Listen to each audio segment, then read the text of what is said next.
The first riser on the show today, Mike Davis, his fantasy value has risen. Okay. He signed a 2-year deal with the Atlanta Falcons. And this is a really nice low-key move, in my opinion, Badaki. I might applaud the Atlanta Falcons. You know, it feels like a really great move from them.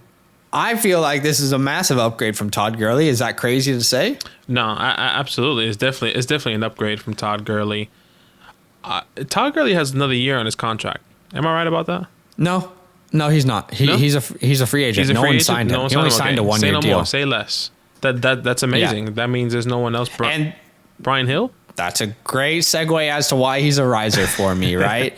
Because there's no one in this backfield right now that could take touches away from him. Right. Now, is there a possibility that the Atlanta Falcons draft a running back? Absolutely. In the second or third round of this year's draft, I do feel like there's a very strong possibility that they do draft a running back. However, Mike Davis showed us last year that he can handle a full workload and still be a productive running back. So if the Falcons decide, hey, let's draft other positions this year and maybe look at a running back next year, right, that could be a real possibility as well. Both scenarios make sense to me. In this scenario, though, if they do not draft a running back, Mike Davis is automatically, in my opinion, a top 20 running back going into 2021. Top 20? In all formats. Top 20. Okay. Yes. Say less. Because I believe that there's opportunity. I mean, do we think that he's better than Todd Gurley? Yes. Right? And Todd Gurley, while he was playing, before his play time decreased halfway through the year, he was a top 15 running back in the league. Yeah. And that's just because he had to fall into the end zone.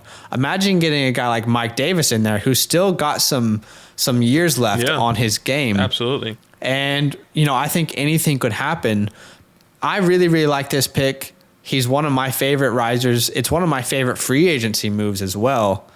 Do you feel like top 20 is too high? It's hard to say. It's really hard to say. I think there's a lot of different opportunities for Mike Davis.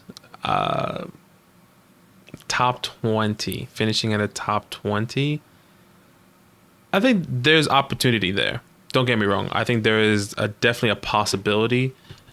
I would have to look at the rankings to see who I have finishing, in the top 20 to see who I can move down or where he can fit in between. Here's what I'll say. Top 20 might be his ceiling, probably not his floor. I think his floor is a top 30 if he is the starter. Yeah, and I think that's still offense. Good. I think that's still really good for him. We're not expecting him. I'm not expecting him to do anything spectacular. I'm not expecting him to do something that's going to wow me, but I do believe this could be a good flex option.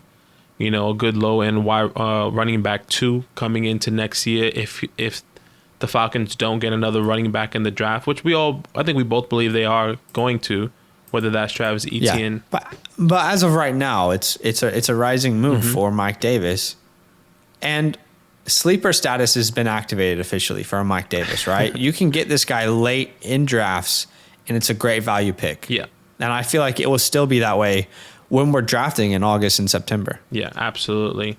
Yo, what's good? Thanks for watching. Subscribe here to get the best of fantasy football.